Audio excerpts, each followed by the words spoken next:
Halo teman-teman, apa kabar? Semoga Anda sehat selalu. Pada diskusi kali ini kita akan membahas mengenai ISO 27001 dan implementasinya dalam keamanan sistem informasi.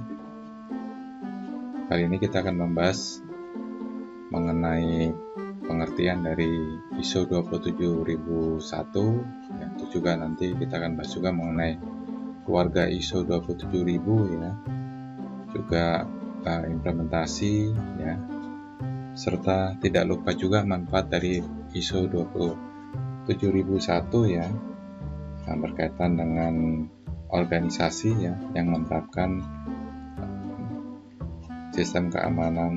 standar sistem keamanan informasi ISO 27001. Baik teman-teman, sebelum ditonton jangan lupa ya tekan tombol subscribe dan lonceng ya kalau memang Anda berkenan ya, supaya nanti ketika ada update bisa terinformasi.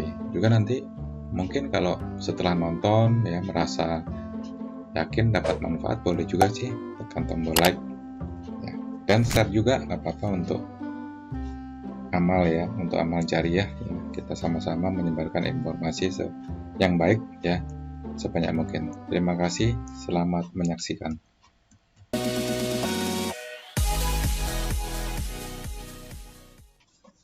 Yuk, kita mulai diskusi mengenai ISO 27001.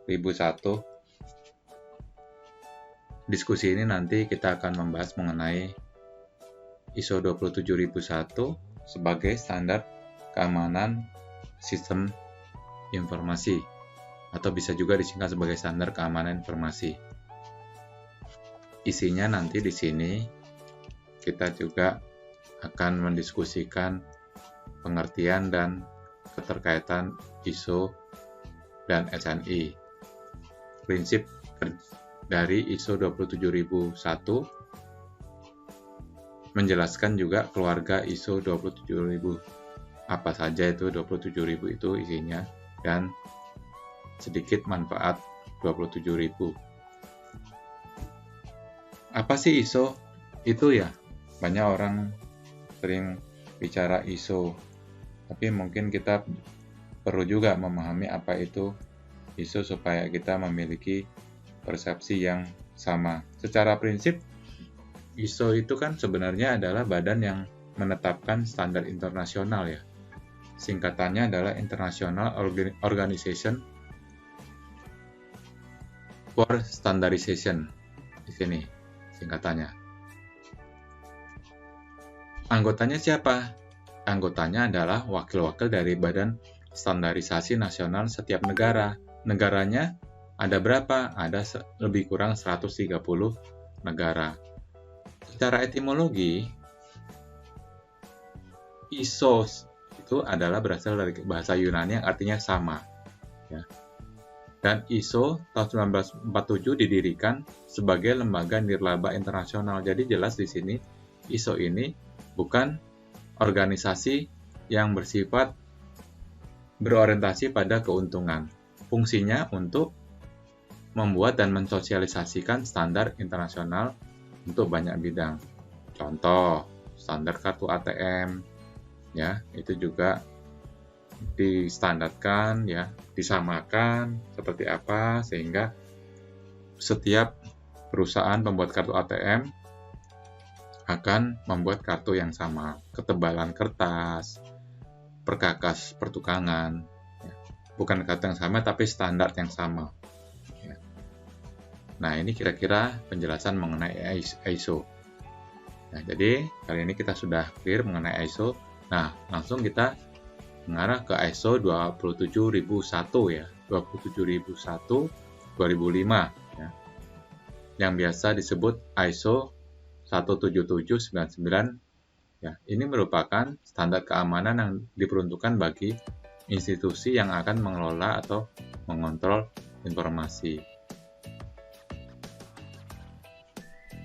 Ini standar manajemen informasi diperkenalkan pada tahun 1995. Jadi sebenarnya ini merupakan standar dari British ya, Institut Standar Britania ya. BS 7799.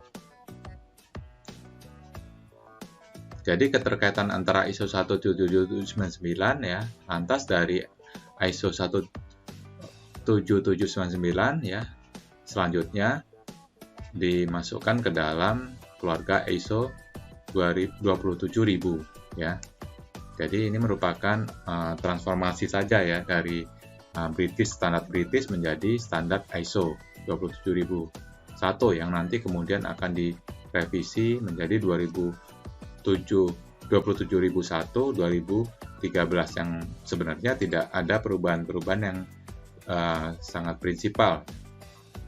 ISMS ini di sini merupakan suatu proses ya, jadi bukan suatu produk ya. Yang dia fokusnya adalah bagaimana proses sebuah produk itu mengikuti kesepakatan-kesepakatan yang terdapat di dalam ISMS ini.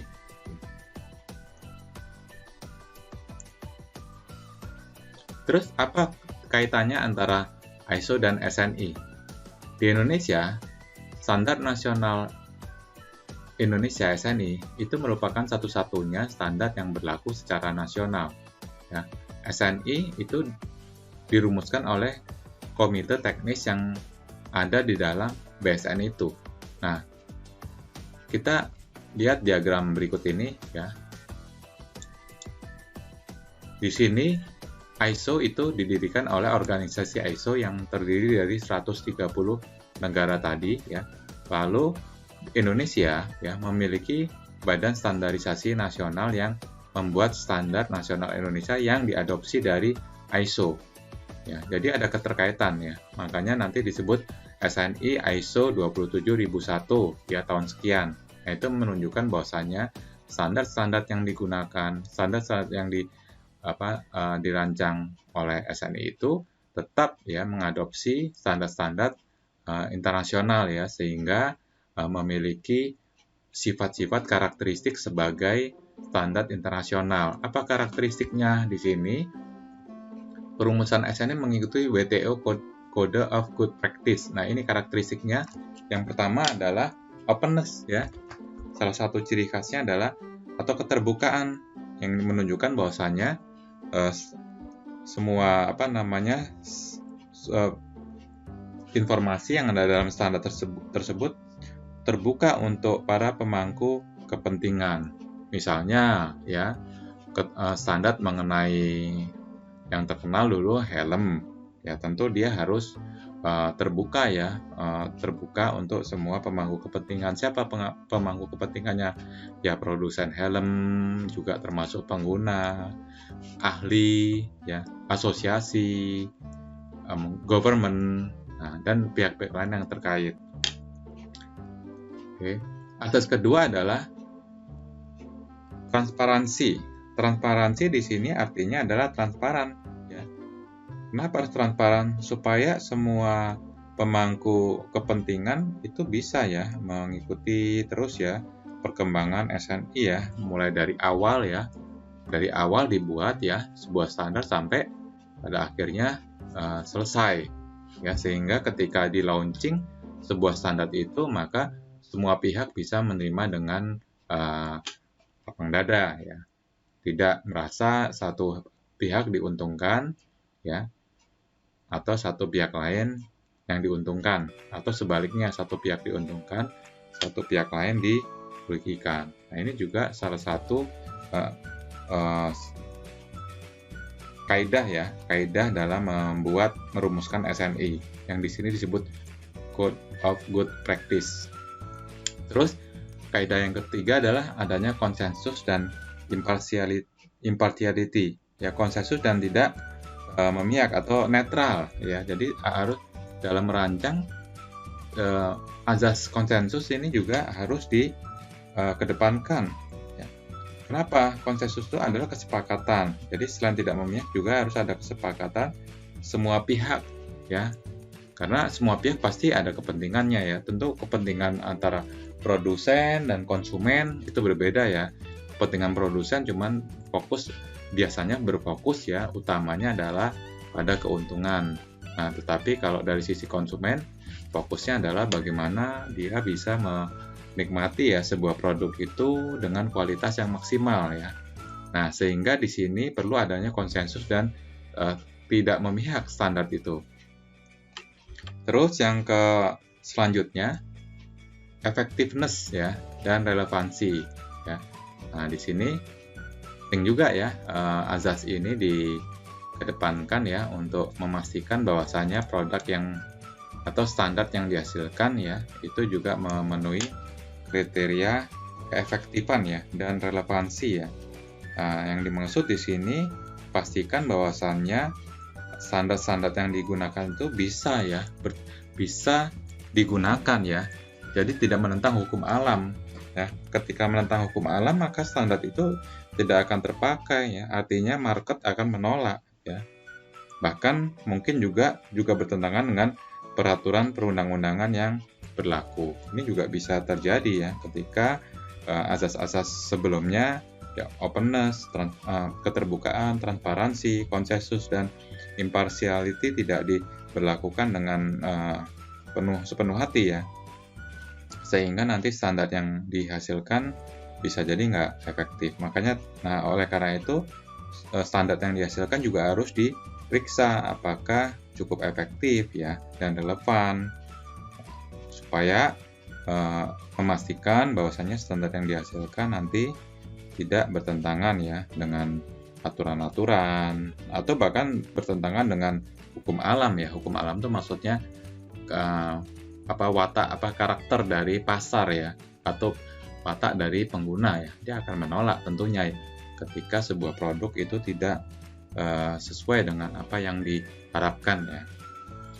Terus yang selanjutnya adalah koherensi ya. Coherence di sini ya dia harus seiring ya dengan perkembangan global ya. Coherence dengan perkembangan global ya. Jadi dia jangan standar ini tidak mengucilkan diri ya, tapi dia harus mengikuti perkembangan dan juga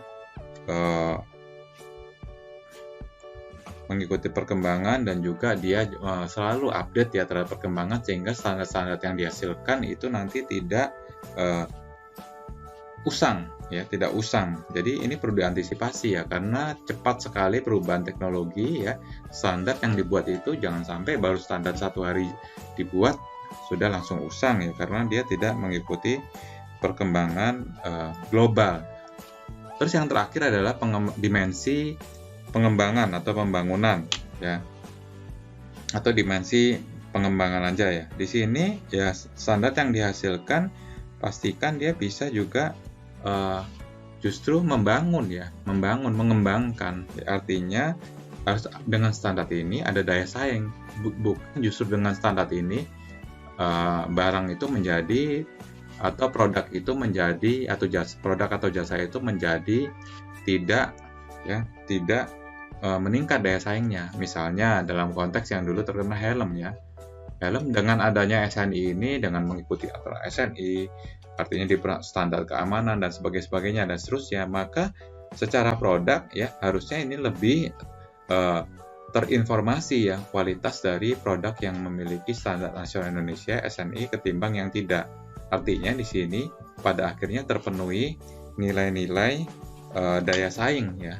Nah, di sini mungkin poin yang perlu kita cermati ya, bahwasanya SNI itu standar nasional Indonesia yang dibentuk oleh BSN ya, salah satu badan standarisasi nasional, itu mengadopsi ISO ya, International Organization for Standardization ya. Nah, dari sini terlihat dari sini akan menjadikan barang-barang atau jasa barang-barang dalam bentuk apapun ya, termasuk perangkat lunak ya yang memiliki standar SNI ini akan mengikuti ya karakteristik dari WTO Code of Good Practice ini ya. Dengan mengikuti ini ya, seharusnya sih secara ideal produk dari ini akan menjadi lebih abadi ya, lebih layak lah, lebih lama usianya, dan juga akan lebih memiliki daya saing yang tinggi. Nah, itu kira-kira teman-teman ya, esensi dari ISO ya, ISO diadopsi oleh SNI. Jadi standar SNI pun sebenarnya sudah mengadopsi ISO. Oke, kita selanjutnya. Terus pentingnya ISO-nya apa? ISO itu apa sih kepentingannya ISO 27001? Ya. Kita tahu pengetahuan atau data itu mempunyai nilai bagi orang. Ya. Organisasi itu adalah aset. Ya. Jadi pengetahuan atau data yang mempunyai nilai bagi orang atau organisasi itu juga termasuk aset. Proses pengelolaan informasi juga merupakan aset loh. Ya. Karena ini di sini ada kekayaan intelektual ya. Bahkan personilnya yang mengelola informasi juga aset. Ya. Jaringan komputernya atau internet sebagai jalur informasi berpindah dari satu tempat ke tempat lain juga aset. Nah, karena itu ya diperlukan perlindungan atas aset-aset di atas. Karena sangat penting ya, aset ini sangat penting bagi organisasi ataupun bisnis. Nah, intinya orang, teknologi dan proses ini adalah hal yang krusial ya bagi keamanan informasi di sini ya. Jadi ini yang memang kita harus lindungi ya, harus kita lindungi. Tujuan utama SMK itu intinya implementasi dan pengukuran yang tepat ya. Untuk apa ya? Untuk mengurangi ya dampak yang mungkin timbul oleh berbagai ancaman dan kerentanan terkait keamanan pada suatu organisasi. Dari sini terlihat bahwasanya memang SMKI ini suatu hal yang tidak bisa ya kita hindarkan atau kita meniadakan ya, karena ini berkaitan dengan kualitas dari sistem informasi. Nah, ada tujuan-tujuan lain ini yang lebih detail ya. Yang pertama adalah yang menjaga, otomatis dia akan menjaga informasi yang berklasifikasi rahasia, penting, berharga, supaya tidak bocor, rusak dan tidak tersedia. Ya, yang kemarin kita sebut sebagai azas CIA. Terus SMKI ini juga dapat didefinisikan sebagai kumpulan kebijakan yang berkaitan dengan risiko terkait teknologi informasi. Jadi kata kuncinya adalah kumpulan kebijakan. SMKI itu isinya kebijakan-kebijakan ya. Kebijakan dari orangnya bagaimana, teknologinya seperti apa, prosesnya seperti apa. Nah, di sanalah mungkin yang perlu akan didetailkan ya, sehingga semua aspek-aspek dari sistem keamanan sistem informasi ini memang akan terjaga ya ketika sistem manajemen keamanan informasi ini diterapkan pada sebuah organisasi. Nah, selanjutnya juga ISMS ya, salah tulis ISMS merupakan bagian dari keseluruhan sistem manajemen organisasi. Jadi sebuah organisasi itu ya, salah satu bagiannya adalah juga adanya ISMS ya. Jadi ada sistem ya, sistem manajemen keamanan informasi. Selain sistem yang lainnya, mungkin di sana ada sistem keuangan, sistem akuntansi, sistem personel dan sebagainya. Tapi ISMS juga merupakan salah satu bagian itu intinya. Nah, konsep ini muncul terutama dari ISO 27001 yang merupakan standar yang digunakan untuk meneliti kerangka keamanan. Nah, seperti itu kira-kira teman-teman ya, ISO 27001 ya. Jadi di sini ISO 27001 ini sebenarnya standar untuk keamanan informasi ya, yang nanti bisa juga biasanya dalam implementasinya dilihat dari sisi ilmu manajemen ya, plan do check action ya, di mana ada bagian-bagian ya, dengan dilihat dari ISO 27001 itu mana bagian-bagian yang termasuk plan dan mana bagian yang termasuk do, mana yang termasuk check dan action yang semuanya tercakup ya. Terus ya berputar ya, di sini berputar seperti roda ya. Terus untuk menuju continuous improvement ya. Jadi perbaikan yang terus menerus gitu ya. Misalnya di sini plan ya, di sini ada manajemen ya, insiden, keamanan informasi. Di sini terus ada lagi aspek keamanan informasi dari keberlangsungan organisasi. Terus di sini ada compliance, kepatuhan terhadap aturan-aturan, prosedur, proses, teknologi, dan seterusnya. Dari sisi do yang dilakukan adalah ya membuat kebijakan keamanan informasi. Lalu di sini organisasi dari keamanan informasinya, terus keamanan sumber daya manusia. Lalu di sini ada asset management ya, do dan check do. Ini do. Lalu dari sisi cek ya, yang ini cek adalah kontrol atau kendali aset itu ya. Terus dari sisi kriptografik ya, ini juga dicek ya bagaimana penyandian ya. Terus keamanan fisik dan lingkungan juga merupakan bagian dari tahapan checking. Nah, terus yang selanjutnya action. Nah, di sini keamanan operasinya di action, keamanan komunikasinya itu juga di action. Terus juga di sini ada sistem acquisition, development and maintenance. Jadi akuisisi ya, development, pengembangan dan perawatan sistem ini merupakan salah satu dari kegiatan action ya. Nah, ini supplier relationship ya, hubungan dengan supplier juga merupakan salah satu aspek ya kegiatan di action. Nah, di sini ini di tengahnya ada ISMS. Jadi ISMS ini memiliki action kegiatan-kegiatan ya yang dalam biasa seperti teori manajemen ya, teori manajemen plan do check action ya, yang meliputi komponen-komponen yang di roda paling luar ini. Jadi ini merupakan salah satu tinjauan ya cara pandang ISMS dari sudut pandang dijalankan dengan plan do check action. Ya.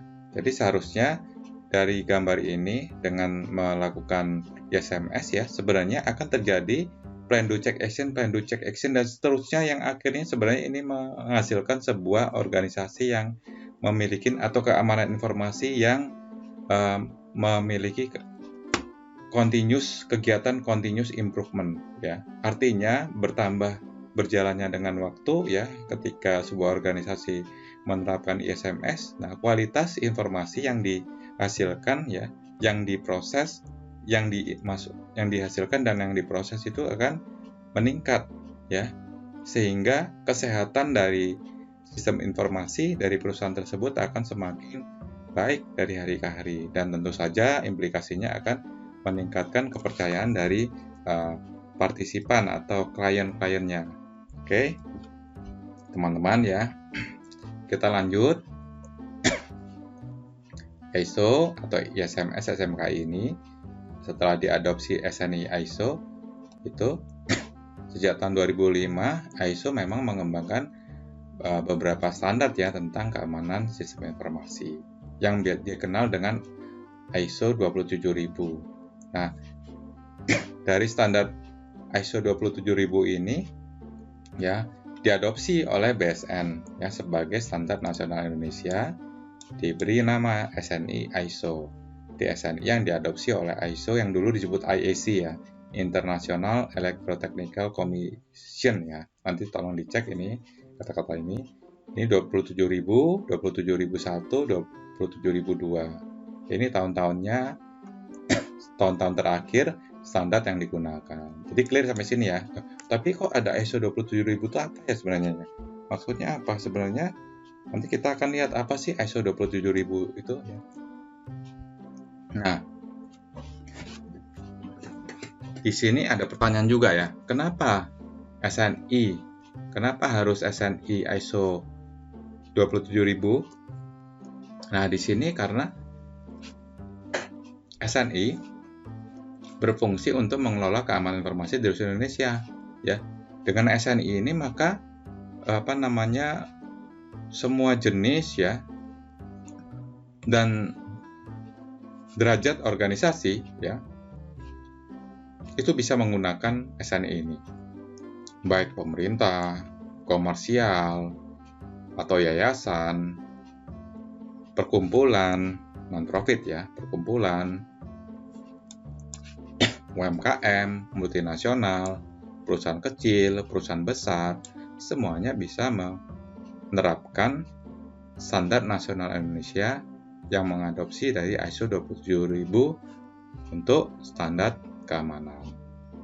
Terus ISO ini bukan produk ya, karena dia bersifat mandiri, tidak mengacu atau memihak pada salah satu vendor ya. Di sini tadi yang kaidah-kaidah yang telah dijelaskan di atas itu berlaku, sehingga meyakinkan pemangku kepentingan terkait keamanan informasi jika telah memiliki sertifikasi SNI. Jadi ketika dua buah organisasi ingin bekerja sama ya, tentu akan yakin ya ketika salah satu atau kedua belah pihak telah memiliki sertifikasi SNI ISO 27000. Jadi intinya apa? Intinya kesamaan persepsi terhadap suatu hal yang berkaitan dengan SMI. Nah, jadi ini menariknya ya, untuk ISO 27000 ya. Jadi penting kita mengikuti ini supaya organisasi yang atau keamanan informasi dalam organisasi yang menerapkan ISO 27000 itu memiliki kualitas yang baik ya, dan bisa kualitas yang terukur ya, sehingga partner bisnis atau partner untuk berkolaborasi menjadi lebih yakin. Itu teman-teman ya, kira-kira ya. Kemudian kita harus tahu nih, apa sih ISO 27000 ya, 27001 ini apa sih sebenarnya? Nah, di sini sebenarnya banyak hal yang bisa kita diskusikan ya berkaitan dengan apa sih 27001 ini ya. Nah, kalau kita lihat gambarnya di sini ya, ini keluarga ISO ya, 27000 itu keluarga. Di sini ternyata ISO 27001 itu ya, itu berisi tentang requirements ya. Mungkin sebelumnya kita lihat sini dulu grafik ini. Jadi ISO 27000 itu memiliki keluarga ya, mulai dari 2071 dan seterusnya banyak ya. Tapi khusus untuk keamanan informasi ya, kita hanya mendiskusikan sampai 27007. Nah, oke. Sekarang kita diskusikan pelan-pelan berkaitan dengan ISO 27001. Ini apa sih yang 27001 ini ya? Kita berfokus di sini dulu. Ya. 27001 ini kata kuncinya adalah requirement atau persyaratan. Persyaratan apa? Persyaratan SMKI, Sistem Manajemen Keamanan Informasi. Ya, persyaratan ini atau bisa juga biasa disebut sebagai spesifikasi ya. Spesifikasi yang harus atau persyaratan yang harus dipenuhi dalam membangun SMKI. Ini karakteristik seperti itu ya. Terus yang kedua juga persyaratan-persyaratan ini tentu memiliki standar yang harus bersifat independen terhadap produk teknologi informasi. Jadi dia tidak berbicara tentang merek ya. Ya, misalnya persyaratan untuk mengamankan jaringan ya, sebuah jaringan VPN misalnya, atau mengamankan kebutuhan untuk mengamankan flash disk misalnya ya, atau flash disk ya. Dia tidak bicara flash disk itu dengan menyebutkan merek ya, tetapi dia hanya menjelaskan ya persyaratan-persyaratan yang harus dipenuhi saja. Jadi lebih tidak memihak ya. Oke. Terus yang kedua 27002 ya. Ini berkaitan dengan code of practice ya. Ini berkaitan dengan panduan yang menjelaskan contoh penerapan keamanan informasi ya, dengan menggunakan bentuk-bentuk kontrol tertentu agar mencapai sasaran kontrol yang diterapkan. Jadi ini adalah code of practice ya. Jadi cara-cara panduan ya untuk penerapannya seperti apa ya. Terus 27003 ini guidance ya, atau acuan untuk implementasinya seperti apa. Ya, 27004 ini berkaitan dengan pengukuran ya. 27005 ini berkaitan dengan manajemen resiko. Ya, manajemen risikonya seperti apa di sini diterapkan misalnya. Jadi ini di sini berisi panduan ya kegiatan manajemen risiko keamanan informasi ya dalam sebuah organisasi. Misalnya ketika mengalami sebuah kejadian ya manajemen risikonya seperti apa. Itu ya. Terus kalau itu 27.005. Nah, ini semua nanti ya requirement ini nanti pada akhirnya akan dilakukan audit. Nah, auditnya itu mengacu panduannya dengan menggunakan panduan dari ISO 27007. Nah, ketika semua ini sudah dipenuhi ya, maka ISO 27001 sebuah organisasi bisa mendapatkan sertifikasi ya terhadap persyaratan tersebut. Nah, untuk itu panduannya ada di ISO 27006 ya. Meskipun pada diskusi ini kita berkaitan hanya membahas 27001, tetapi sebenarnya dalam keluarga 27.000 yang berkaitan dengan keamanan sistem informasi, ini semua berkaitan. Terus selanjutnya berkaitan dengan model PDCA ya, model PDCA ya, model PDCA ISO 27001. Ini sebenarnya dalam ISO 27001 tapi teman-teman sebelumnya sudah jelas ya, dan 27.000 itu apa posisinya ya.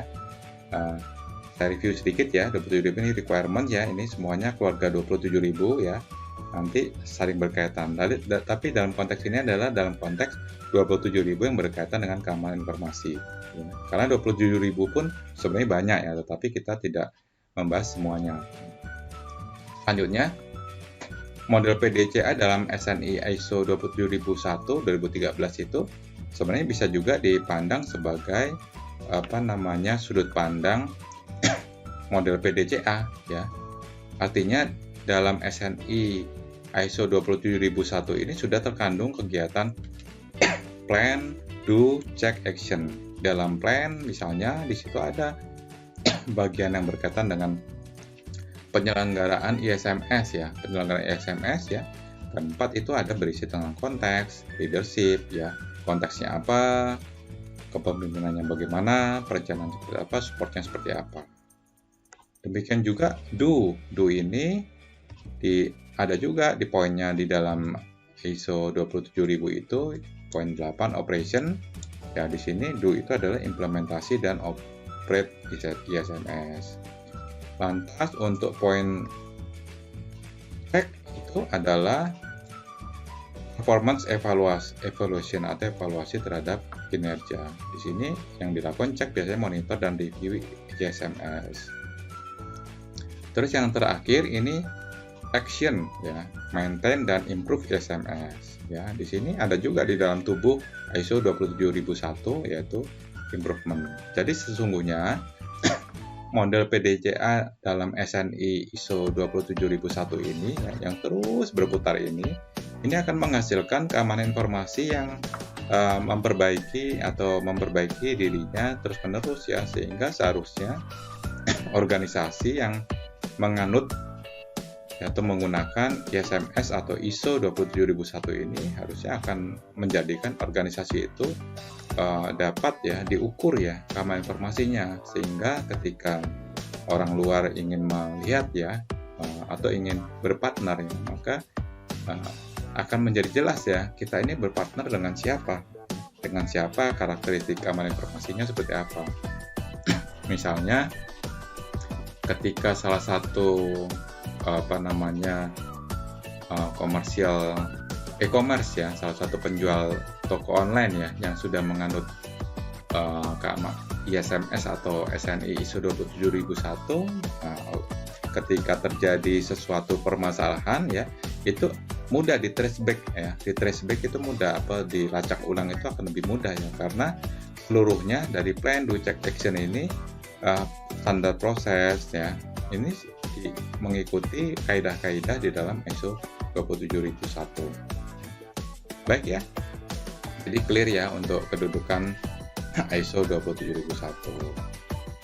Ya, penggunaan PDCA ini yang tadi ya diulangi lagi ya, ini cuma ditambahkan ini. Jadi kalau ada bagian-bagian yang tertarik ya di sini, information security requirement and misalnya ada pihak-pihak yang ingin bekerja sama ya dengan sebuah organisasi ya.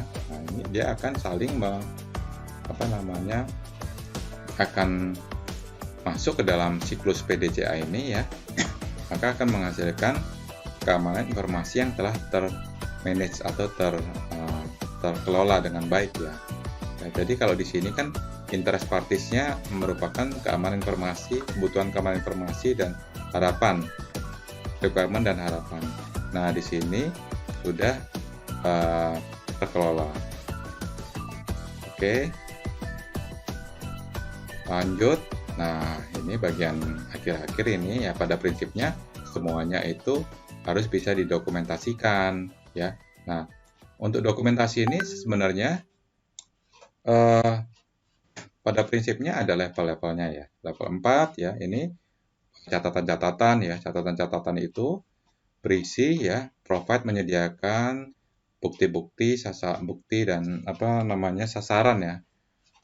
Menyediakan sasaran evidence dari compliance ya to SMS requirement. Jadi kepatuhan ya terhadap kebutuhan SMS. Itu semuanya dicatat dari sini. Jadi benar bentuk catatan.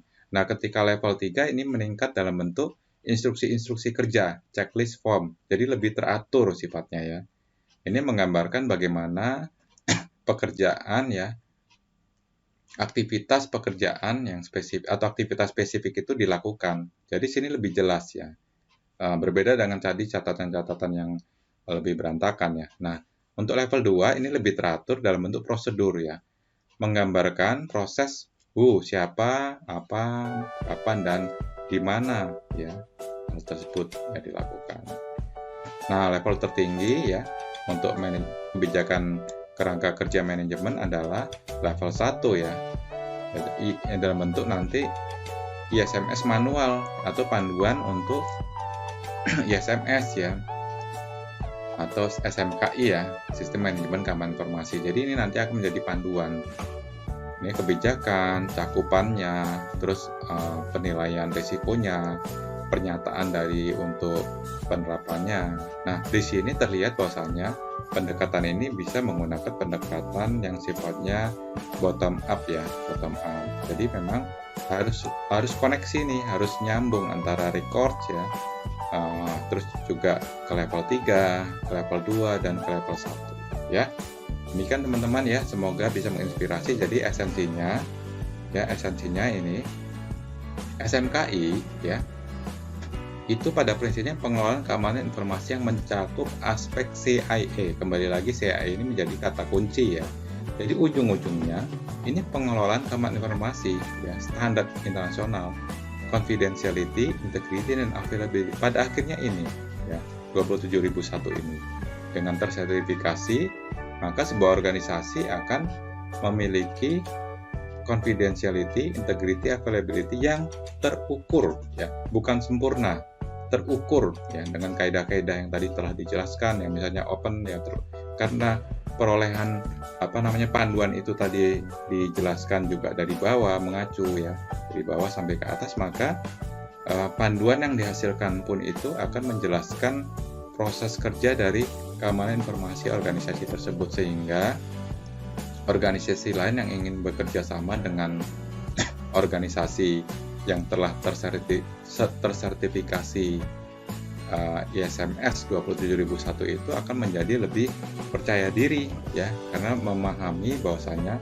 organisasi yang diajak berkolaborasi ini memiliki sebuah panduan untuk proses ya keamanan informasi di organisasinya. Itu teman-teman kira-kira ya. Jadi jelas ya, clear ya, hari ini kita mendiskusikan mengenai ISO 27000 dan keterkaitannya dengan SNI ya. Baik teman-teman ya, saya pikir cukup dulu, tapi sebelumnya ada kata bijak ya. Daripada kita sibuk dengan masa lalu kelam kita, lebih baik dari waktu-waktu kita fokus dengan diri sendiri dan fokus menjadi versi terbaik diri sendiri. Terima kasih, semoga bermanfaat.